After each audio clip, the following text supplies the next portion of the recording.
Hi everyone, my name is Mikhail from Halal World Travel, and today's show we're going to talk about a very important topic, which is probably on every business's mind, right? It's really about data and the usage of data. And today we're going to talk about the usage of data within the F&B or food services industry itself. Today I have my friend Edward Tay, who is the Chief Executive Officer of Systema Asia Capital, and it's a registered fund management company uh, with the Monetary Authority of Singapore.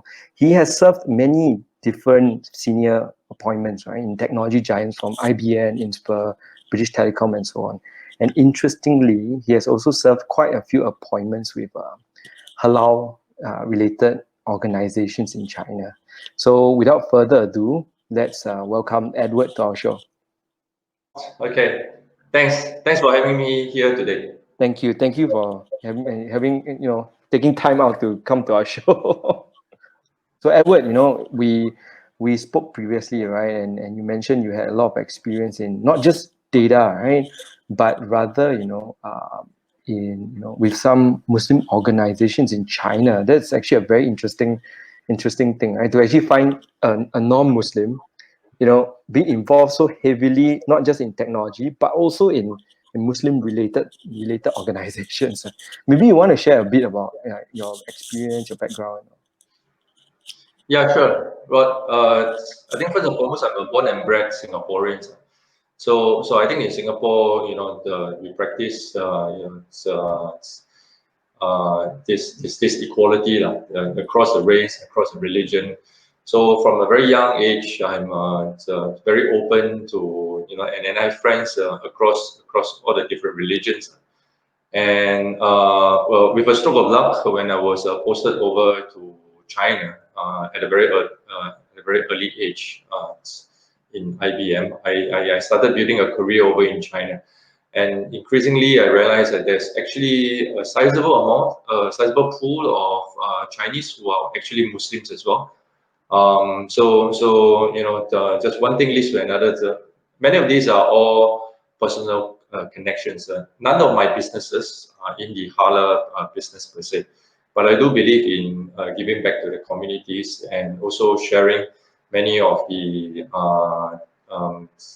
happenings, especially in the halal industries, and also offer some of these helps to some of my Chinese Muslim friends who are entrepreneurs in their own rights. So some of them are doing halal hotels. Many of them are into the halal industries. They run abattoirs, in the hundreds, so along the way also, as I carry out my normal businesses in the tech field, and I traveled across more than about 200 cities over in China. I visited some of the mosques as well, and I contribute also to the zakats as well, and also to the mosque building funds. And all this is all through developing a personal networks with these guys. And many of them over the time, they also wanted to find out more about the Southeast Asia, because Southeast Asia in Malaysia, in Singapore, in Indonesia, these countries have huge amount of Muslim populations, and these Chinese Muslims also want to find out more. They also want to learn about the fellow brothers in these places. So over time, as I was helping them, they thought it's sensible for me to be inducted into their organizations for a period of time to help them, in a quasi-official basis. Yeah. So these are all the activities that I carry out, just along the way when I'm helping others. So today's show, right, we have Edward talking about data itself, and I think a lot of companies think that data science is a big thing, right? It's something that only belongs in the world of startups and big corporates, right? But I think for us today is really to increase the understanding of data science and a bit of what the technologies are out there, how the world is developing, so we may better improve our businesses, right, and be more competitive as a whole, wherever you may be, right, in Japan, in Korea, in Indonesia, Malaysia. But data is not going to go away; it's going to be even bigger. So without further ado, Edward will share with us some of the things that he's prepared, and yeah, over to you, Edward. Okay, thank you so much. Yes, right. Today I'll be sharing a little bit over here, which is something I hold very dear to myself. I'm a techie by heart, and I believe in using technologies to help to better this world. So today my topic is transition to data, and specifically I would like to address perhaps the entire the global scenes, the F&B per se, and then also I'll also touch on a little bit more about the applications, specific also to the halal industries itself. So I'd like to give a short clip over the organization that I presently serve in.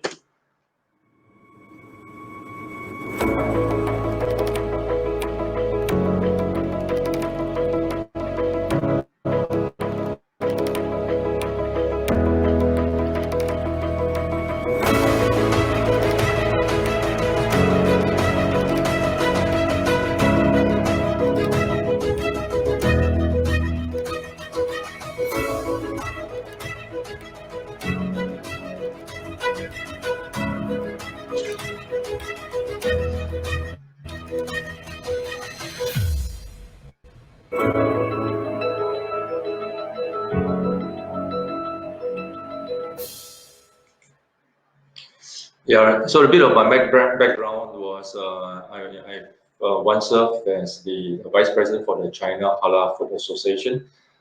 These are the associations that have more than 300,000 members over in China.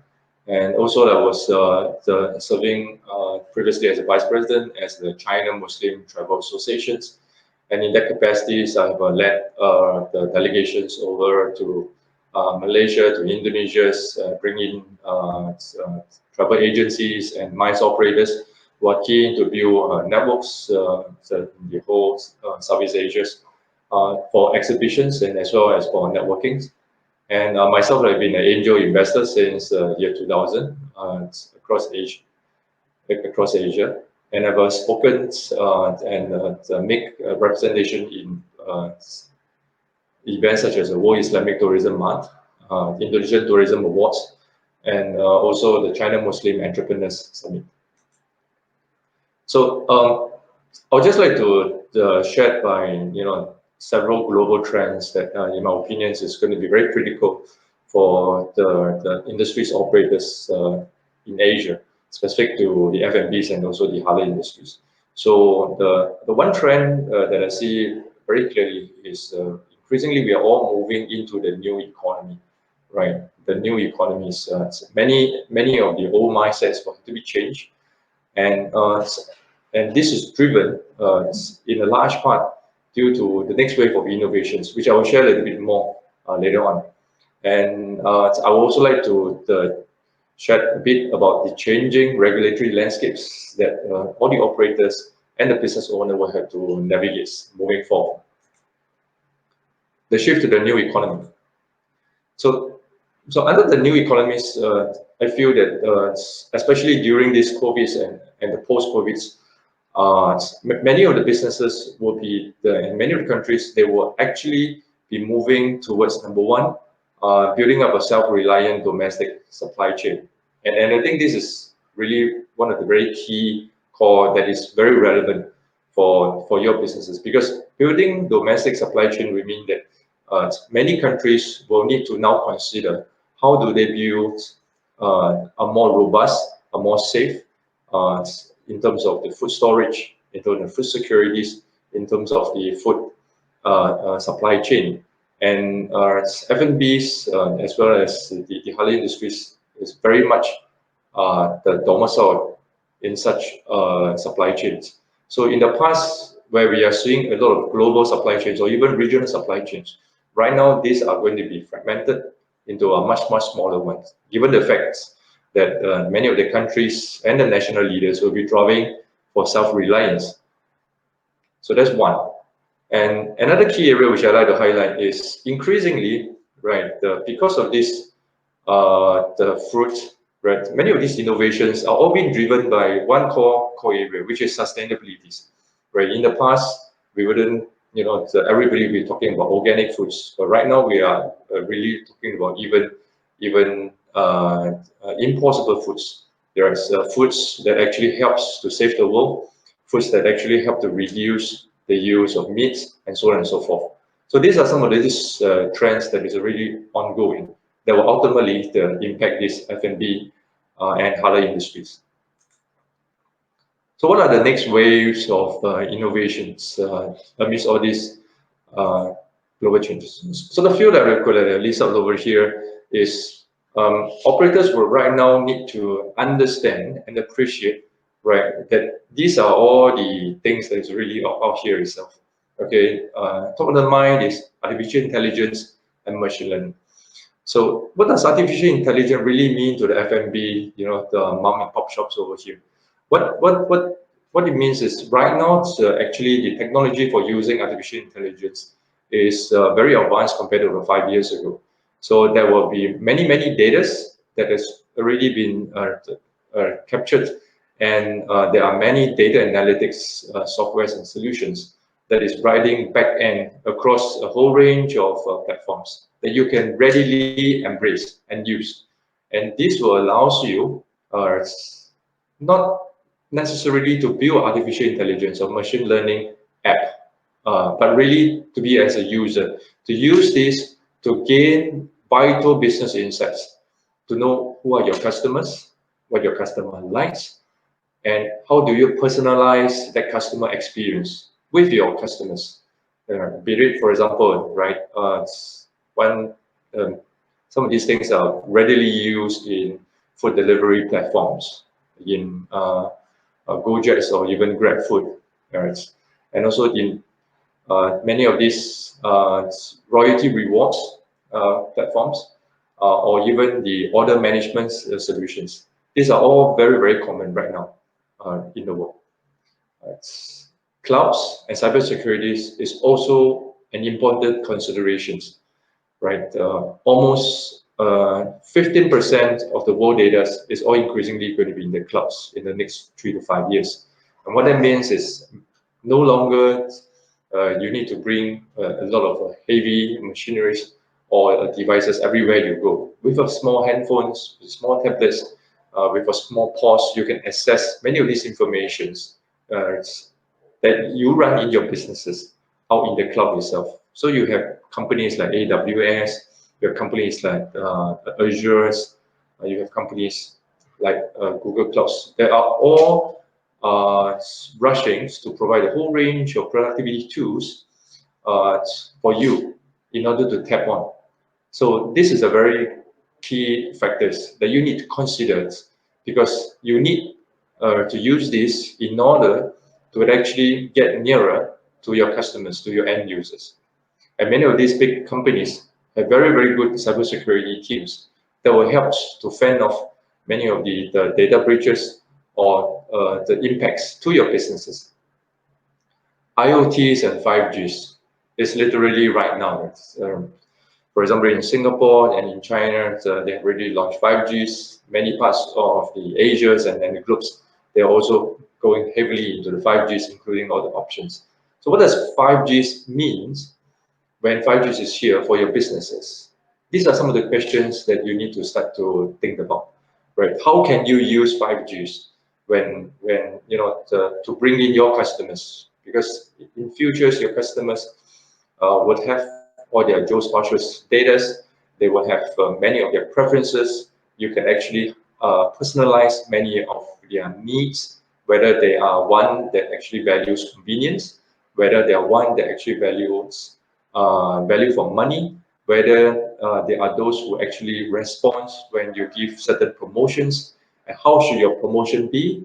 These are all the things that you have to start to consider about, because 5G is going to be the next big things over the next 5 years that is going to be heavily impacting on the F&B industries. And of course, we have things like the electric vehicles, autonomous vehicles.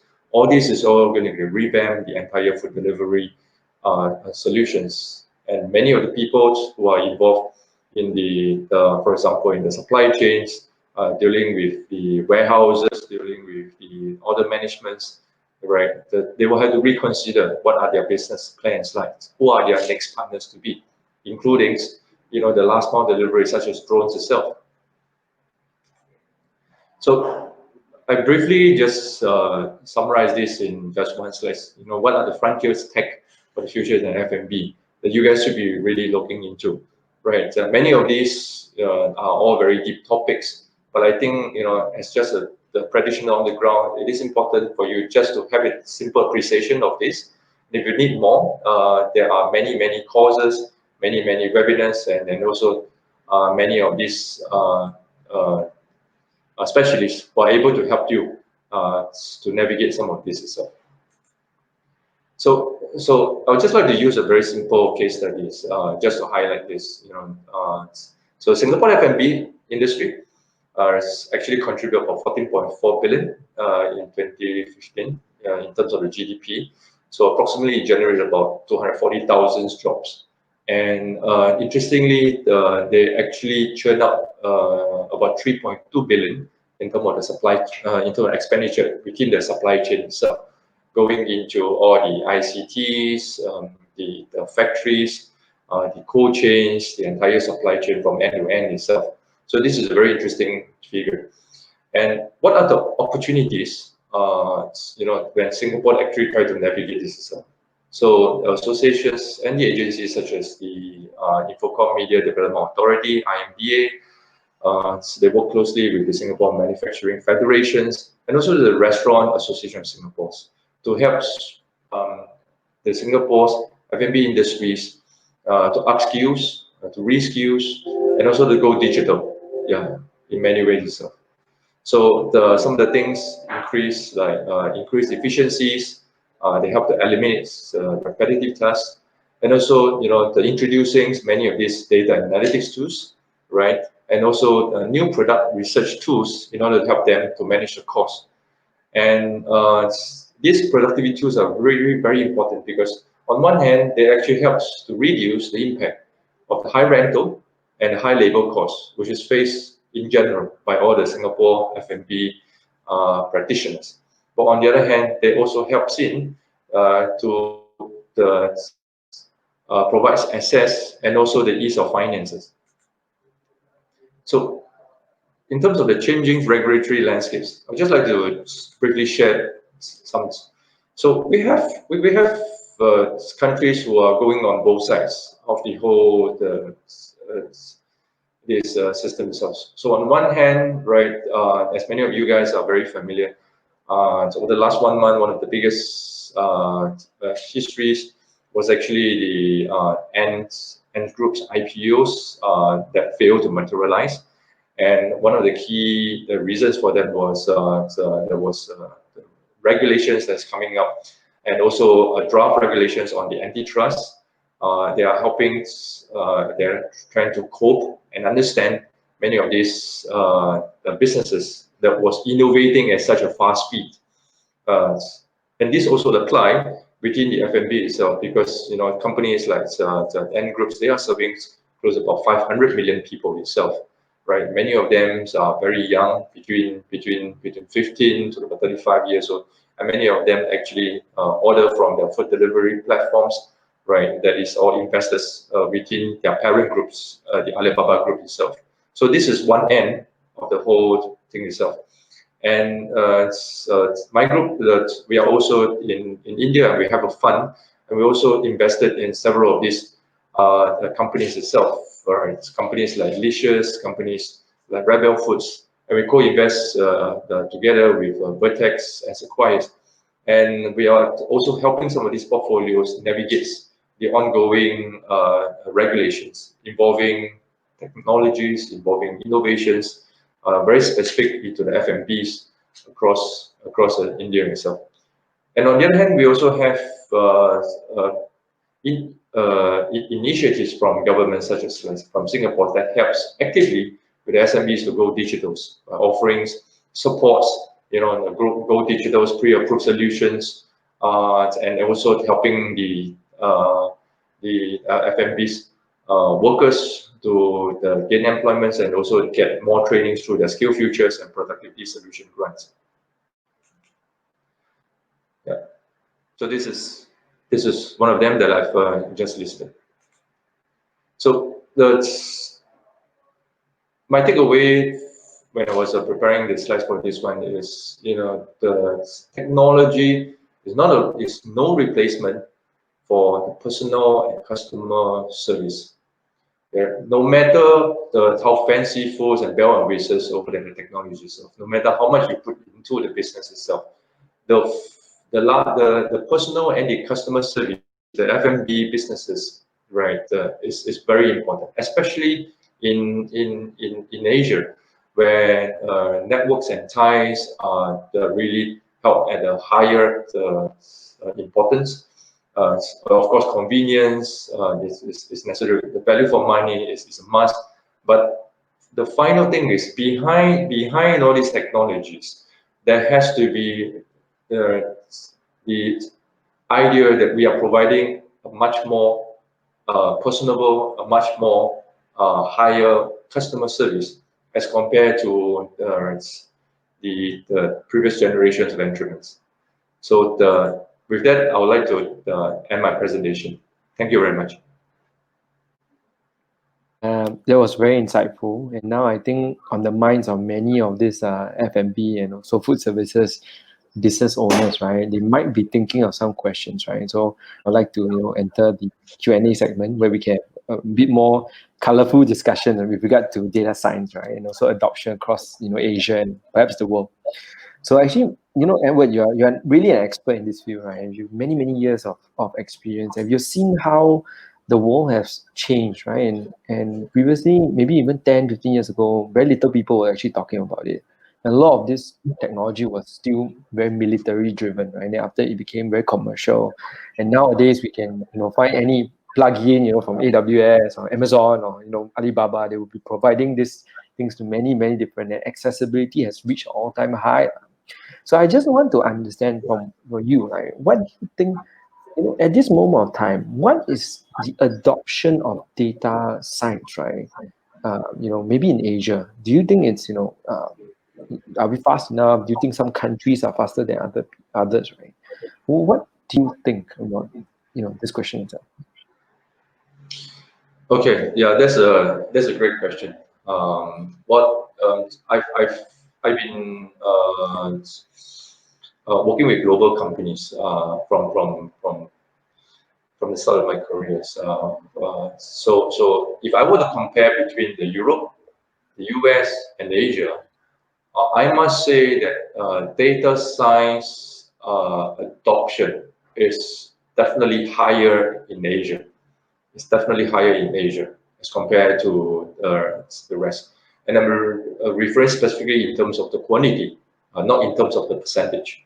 The reason why I'm saying this is, first and foremost, 40% of the world population actually resides in Asia itself. So there is a great amount of incentives for businesses and also for startups to innovate and to help to improve lives using data science as a business. So I think this is one of the key drivers that is driving all these innovations in this area itself. And secondly, in terms of the accessibilities to some of the latest technology, for example, 4Gs and 5Gs, we are seeing a greater coverage in Asia Pacific as compared to in Europe or even in US.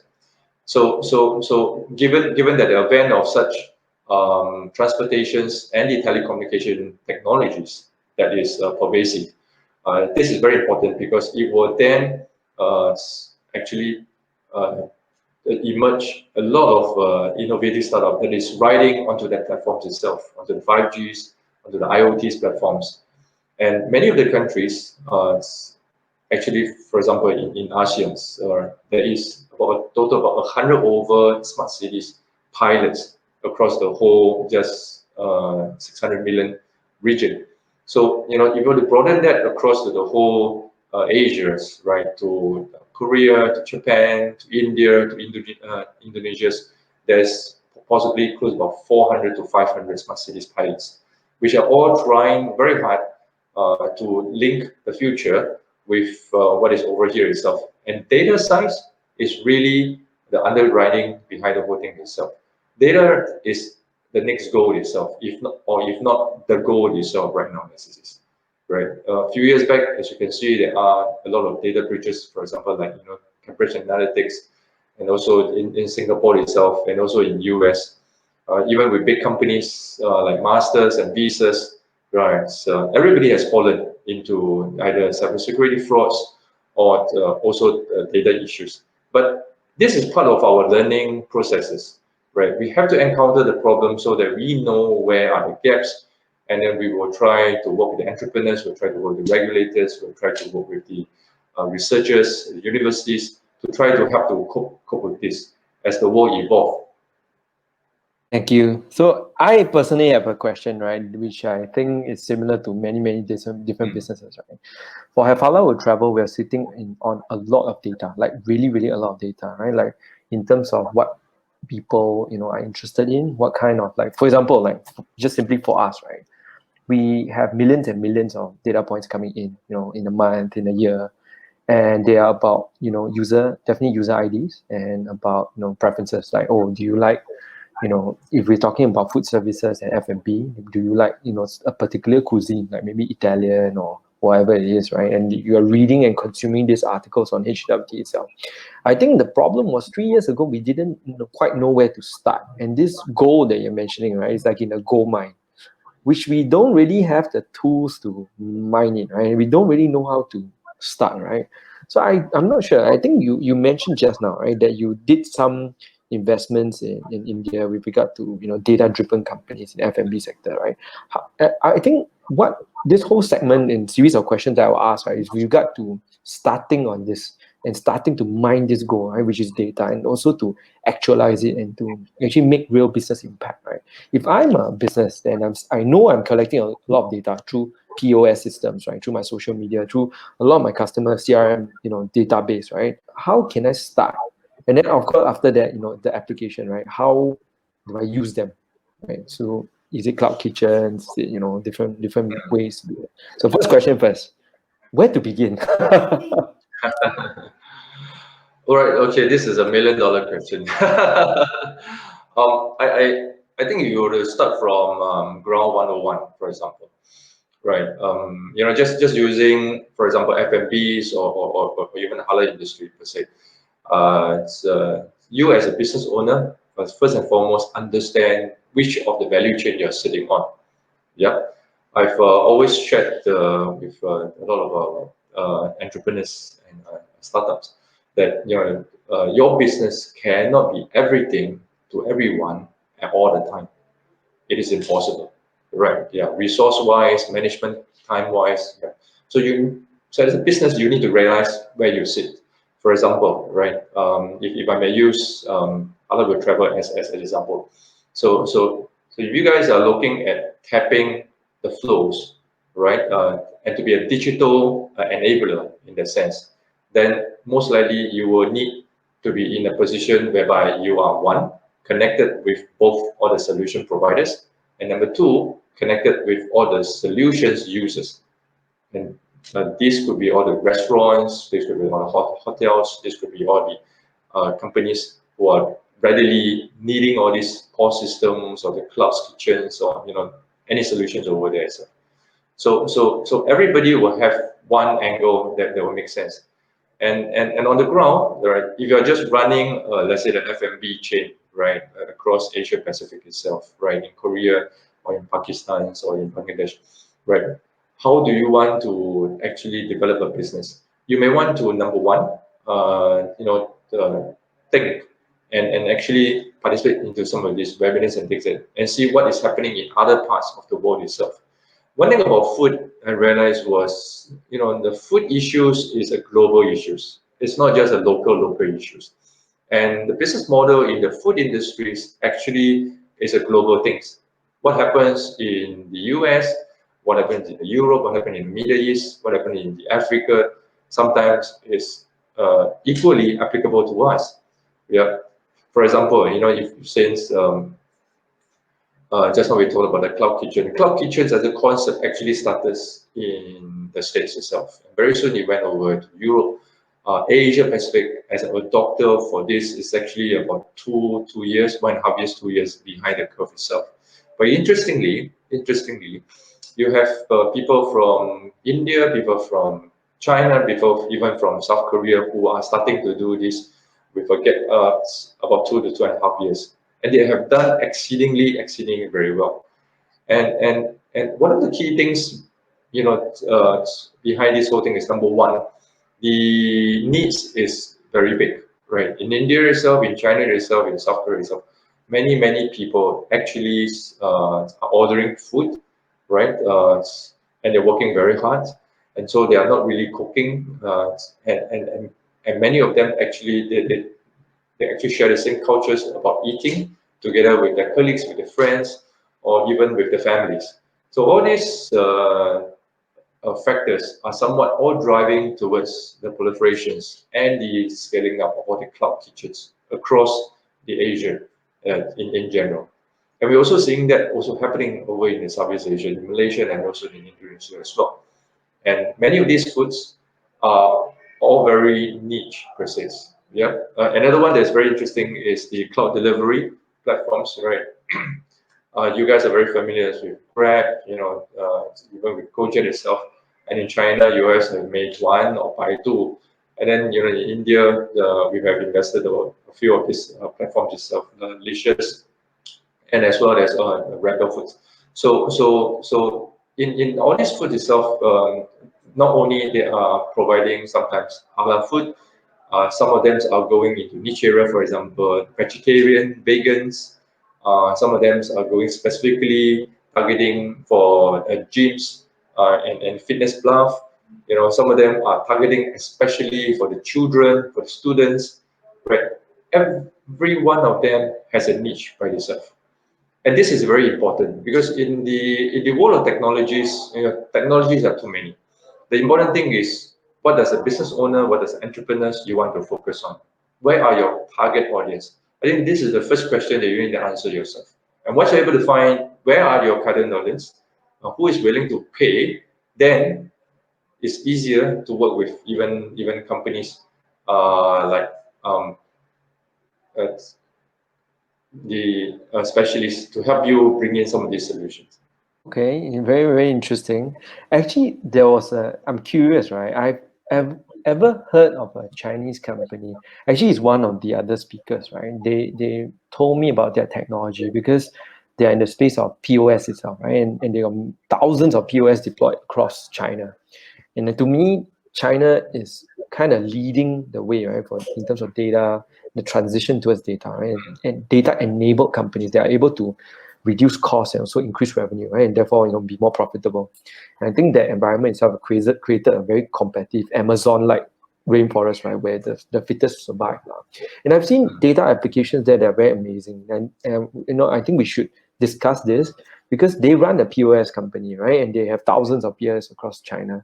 So what they did was that they take individual POS data, which is your daily sale, your ticket items, your turn, and all these things, and they correlated it with Baidu data, which is traffic, demographics Yes. and things like that. What ended up, right, was a real estate map for F&B, right? Mm. So basically, the ability for any business owner, franchise owner, or I don't know, someone who just wants to expand, to understand the local situation of the real estate itself, like how much the traffic, what's the demographics, the average spend, per ticket, right? Before even entering the place. Do you actually see this kind of applications in Southeast Asia, or still you're still like quite a few years back? Uh, most definitely. Yeah. A few years back, there's this huge company called the Meituan, right? And then, Meituan, and yeah. then, yep. And then their business model is actually no different from what we are seeing over in Southeast Asia specifically, Mm. and in certain parts, like for example in India and also in Japan and Korea itself. So this trend is what we call a super app trend, right? So initially, what these guys do is they only have one app, and then after that, because of the traction that they have, right, they will just add on new applications, and into the app itself. So like, for those who are very familiar with Grab and Gojek, you realize actually when you go inside, not only you have a Grab food, but you also have a Grab financials, you have a whole tons of other solutions, applications that actually rise onto that big one itself. And this is what we call the super app kind of syndromes. And increasingly, why super app syndromes is useful because ultimately in the mobile economies, in the app economy that we talked about, and especially so moving into the 5Gs itself, right? Apps owners who are able to command millions and millions of users coming onto and logging onto the app itself is going to win the war itself in that particular space itself of offering convenience, of offering personalized services, right? And many of these are actually driven by what Mikhail just said, of using data analytics, because these apps are collecting a lot of the habits, your spending habits, where you go, when you go, all right, what food you are ordering, and so on and so forth. So they're able to piece a piece of an entire lifestyles, right, that is customized to the individual users itself. And as a result of that, when they are launching promotions or they're launching new apps and new innovations into the super app itself, they are better able to appreciate and to entice the existing users to come on board as the anchor users, and thereby driving down the cost of the R&Ds and also making sure that the investments really, really work for them. So I think this is where the whole move is going, and you will realize that actually in Southeast Asia itself, some of the bigger companies, Yes. big fintech companies, they are also already going into this, if not already there. I think it's very interesting insight, right? Which brings us to our last question, right? Which is a more practical application of this data science. Right? For businesses, maybe they are not so big and just thinking about starting something on their own, right? I think, for us, Have Halal Travel, right, where we are a media company, and we talked about when we talk about promoting different businesses, right, we always come at the downstream, right, where we are promoting a product that is already there, where we have no control over their processes or the way they do their business, right, or how profitable they are. We just help them promote their services, right? And every time we speak to them as a consultant, a media consultant, right, we end up having conversations around the product itself, how competitive it is, how pains, like for example, Edward, like this is very difficult to produce, and I need to charge at this amount because my cost is very high. I have different staff, data is everywhere. I'm not sure where to start, right? I think the specific questions that the F&B might have is, I'm sitting all on this data, right? I have POS data and all these things, right? What would be the first step? Like, what do you think it would be the first step? I've heard many things before, right? I've heard other people say, okay, step one is to collect. It sounds very duh, right? But a lot of people are not collecting it properly. So what would your advice be? I'm a small guy. Just want to start something. Okay, I'm a very practical person. Yeah, I think first and foremost for any of the F&Bs, right? Perhaps the first thing, okay, is really to start to talk to people.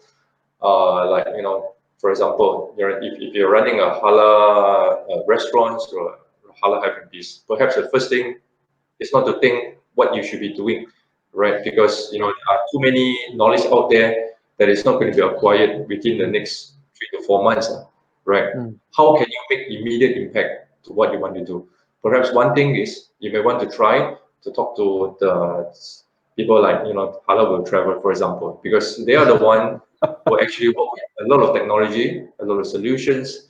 They are the one who actually knows what is inside these industries. Even though they are media companies, but they are media companies who have a lot of knowledge, and that knowledge is really the key. Because before you spend 1 cent, it's important to know why you need to spend that in the first place. So I find that knowledge is the first thing that they should be really looking into, and and the second problem will come. There are so many knowledge. What are the things that is relevant for them, right? On the very simple level itself, if you're running the F&Bs and you're involved into the end users, definitely the food delivery platforms, any of these cloud kitchens and things like that will really be relevant.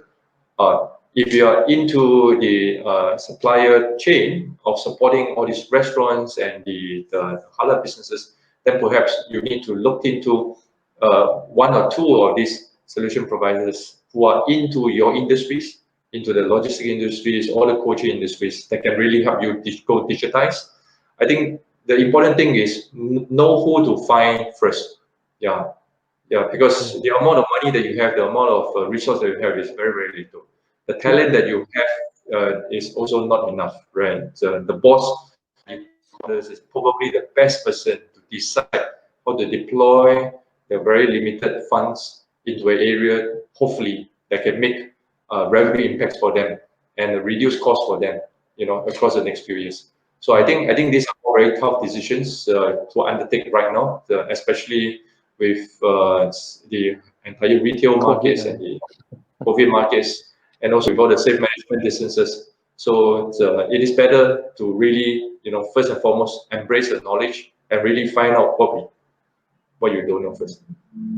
Yeah, that's a very prudent advice, right? So, just to really close the conversation. Thank you, Edward, for today. I really learned quite a few things from you. Just some final notes, right? I think my conversation for everyone tuning in today is this, right? My main message and takeaway, right? So, data is not gonna go away, and it's sometimes to a lot of business owners, again, it may be scary. It may seem something like only reserved for the big boys, but I don't think so, right? And knowledge is power, like what Edward mentioned, right? The first stage of growth is really knowing what you don't know. And then after you can start making progression from there, right? COVID is something that will affect the whole F&B industry, food services in general, from FMCG to F&B, where policies have suddenly turned topsy-turvy, right? You cannot have that many tables. Your cost of staff is very high, your inventory may be disrupted, and so on, right? And all of these are riding on one single thing, which is data points. Being able to collect data points and clean them up and being to make sense of that, right, will make the difference between success or failure in food services industry. So one of Edward's very, very golden advice is actually to seek out professional help in this sense, because not all of us are trained to understand data and to interpret in the right way. But everyone has the decision to make and the choice and the ability to decide how they want to play the game. So thank you, Edward, for today. I learned a lot from you. Thank you for taking your time. Uh, Thank you very much. Thanks for Yeah, having thank me. you very much. Okay, thanks. Right. I hope everyone enjoyed the show and see you for the next session. Bye.